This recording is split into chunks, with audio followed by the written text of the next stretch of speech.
The issue is that there is neuroscience behind how women show up different than how men show up. And there is also brain design differentials. And understanding how these two impact our behavior and leadership is key to the 21st century. Welcome to the Inside Forbes Council's podcast. Each episode shares transformative insights and advice from members of Forbes Councils, a group of invitation-only communities for successful executives and entrepreneurs. This is Inside Forbes Councils. Hey everyone, and welcome to episode 28 of the Inside Forbes Councils podcast. I'm your host, Stephen Ganoza. Today, we're going to talk about gender differentials, gender intelligence, why we need to be aware of these concepts, and how women can stay in the conversation space. With us is Samantha Tassone, the president of Growth Fuel. Samantha, let's start off with a short self-introduction. Hi, my name is Samantha Tassone, and I'm the president of Growth Fuel. I am devoted to helping leaders, male and female leaders, have awareness and understanding about the chemistry of conversational tendencies that happen in that conversational space, as well as how they have the ability to actually advance conversational competence.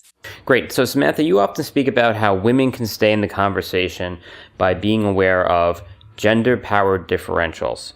So let's start at the beginning. What is a gender-powered differential? The concept of gender power differentials happening in the conversational space is really a key leadership element of where leadership is moving in the 21st century. And what I mean specifically about gender power differentials is that it has everything to do with how male and female show up in that conversational space and understanding the differences between masculine energy and feminine energy. There is this unconscious learned behavior that we humans tend to bring to that conversational space. And some of it is learned from our past environments, from coaches, from mentors that we've had. And some of it is actually biological because it refers to how the brain is actually designed differently for males and females. Very small, but very unique ways that impact our behavior and how we show up in the conversational space, and it impacts on how we lead. 4 key impact areas of actually how we lead differently. It's how we make decisions, how we communicate, how we influence and impact others, and how we process and collect information. So if we take it that men and women are wired a bit differently, and this is reflected in behavioral traits, how did this translate to a tendency for power to be unbalanced? It has to do with going back to the business environment and the Industrial Revolution. This is where masculine energy was the way in which leadership took hold, and it was an environment created by men and for men. And it was that style of command and control and yell, tell, sell, which really took hold and prevailed and has followed us up through current day business environment. And today, those styles are clashing. The styles between masculine energy and feminine energy are absolutely clashing in the work environment. And what I mean by that is that there are differences in the way that the masculine energy shows up versus the feminine energy. Masculine energy tends to show up in the yell, tell, sell, or addicted to being right, or powering over someone so that the other person at the receiving end of that behavior feels excluded, feels interrupted, feels like they're not allowed to contribute or their contribution is not valued. On the opposite end of the continuum is this feminine energy where women are wired to be what's called web thinking, and women have a need to connect all of the dots, which include relationships and the need to connect to others, the need to share with others, the need to ensure that all the distinct and disparate parts of the conversation, the element, the strategic thinking are not left out. So women are thinking at a different, more comprehensive level, hence the web thinking, where men show up and are looking for and needing to get right to the point, and all of the area around the discussion and context does not necessarily seem relevant in the moment, and they're looking for that singular problem-solving focus and getting to it as quickly as possible. So those two different types of style create power differentials. And the outcome of those power differentials is that women say, I don't feel valued. Women say, I feel like an imposter. They also say that I have more to give, but I don't know how. And they also say that they are not feeling valued. And as we link this conversation of gender power differentials in the work environment, it makes me think of several years ago when modern media was heavily focused on why women are not climbing the corporate ladder. And it had everything, all the articles that you have seen and continue to see have everything to do with women lacking confidence. And for me, it really triggered something that, because of the work that I do, I know that there is more to this equation than in the gender power differential equation than women not just having confidence or lacking confidence and needing to show up and just fake it till you make it. The issue is that there is neuroscience behind how women show up different than how men show up. And there is also brain design differentials. And understanding how these two impact our behavior and leadership is key, because we want to move towards, inclusiveness. We want to move towards connectedness and innovation and shared outcomes, and above all, co-creating.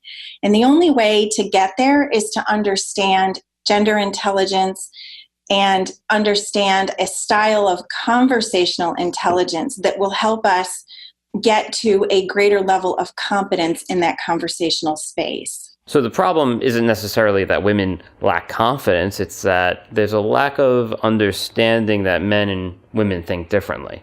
And if people were aware of this, we'd have more women staying in the conversation space. Is that what you mean by gender intelligence? Gender intelligence has everything to do with really understanding the way the male and female brain is designed differently, and not to perpetuate the biases that exist around the gender differences, but actually to create an understanding that says, if we understand that the design of the brain actually creates different or leads to different levels of behavior, then I can have a choice to not feel offended, to not feel shut down, and to not feel like that person is powering over me in an aggressive manner, because I have an understanding. And they also understand that my style is different, that my brain is wired differently in very unique ways that create that yin and yang capability between men and women, and that we can stay in that conversational space and get past the differences to get to that higher level of problem solving, of creativity, of innovation. So it is an understanding and it's an awareness, but it's also a competence and a capability with that awareness. You first have to have the awareness in order to deploy the capability. It is very powerful. I've actually used, I've used this obviously with my clients, but one specific example was with a millennial who said her boss was powering over her. She didn't have the terminology. So after I helped her with the terminology, she didn't feel heard. She didn't feel valued. She did not feel as if she really had a place in the firm. And as a result of helping her understand the brain differentials and how that behavior shows up, and that how she could rewire her brain, how she could re-message herself in a positive way, she learned how to stay in that conversation.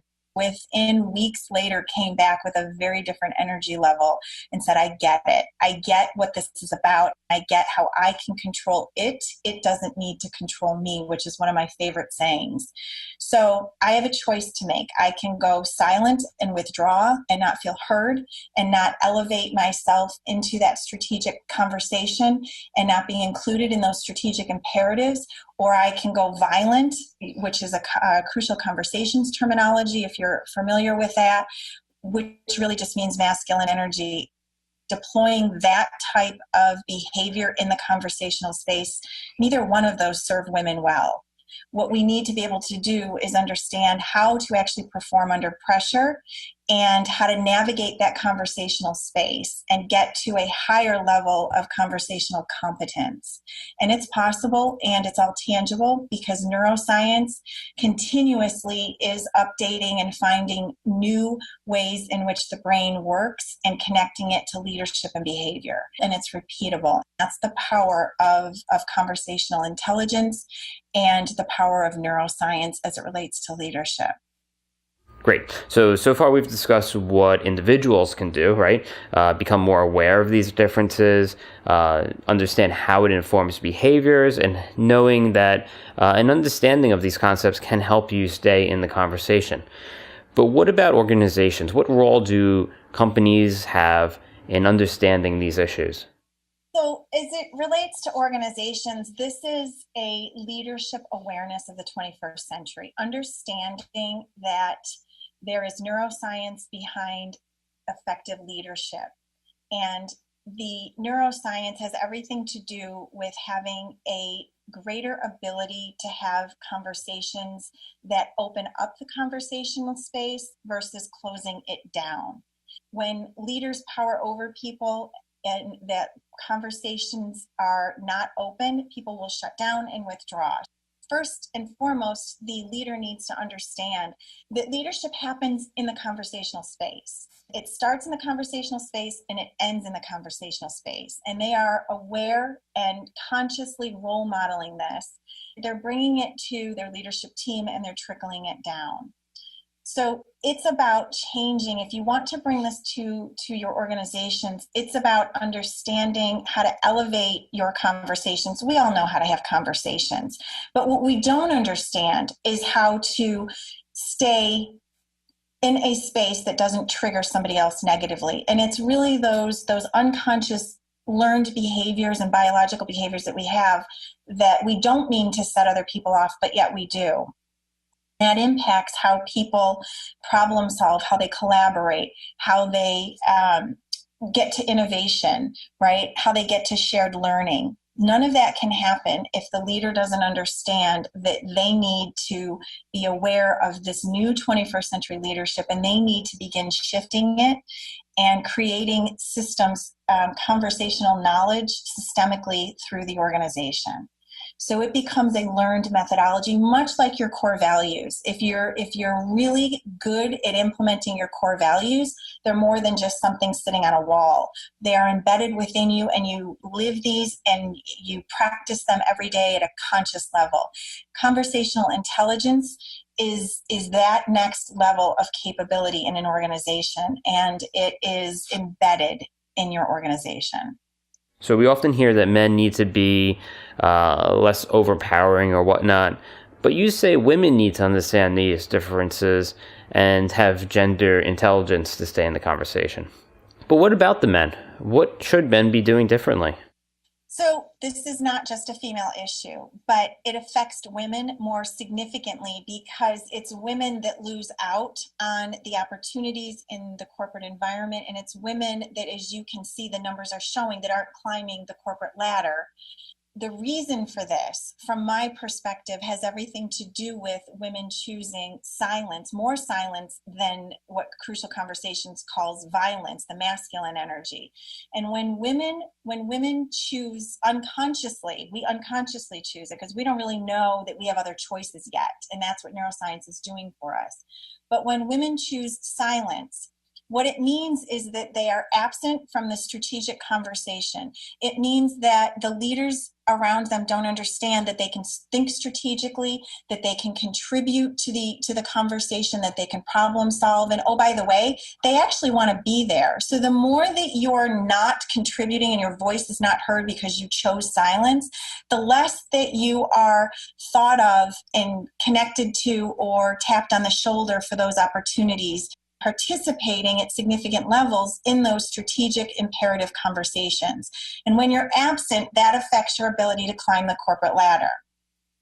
So the goal is for women to be able to understand how to stay in the conversation, because the masculine energy, the gender power differentials, it's happening.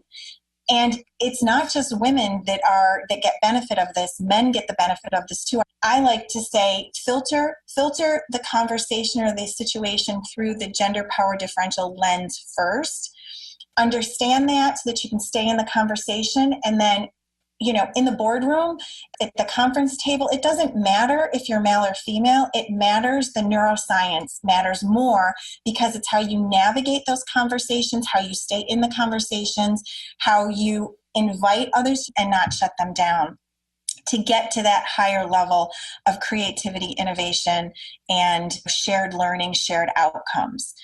So for me, my premise that leaders need to understand is that starting with gender intelligence and then moving it over into conversational intelligence, which is that higher level of capability and navigating conversations and avoiding conversational collisions through conversational intelligence, which is a structure that we need to learn, supported by neuroscience.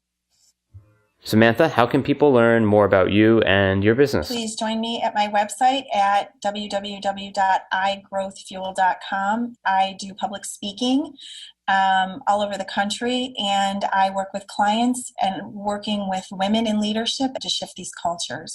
Great. Thank you, Samantha. Thank you. Appreciate it.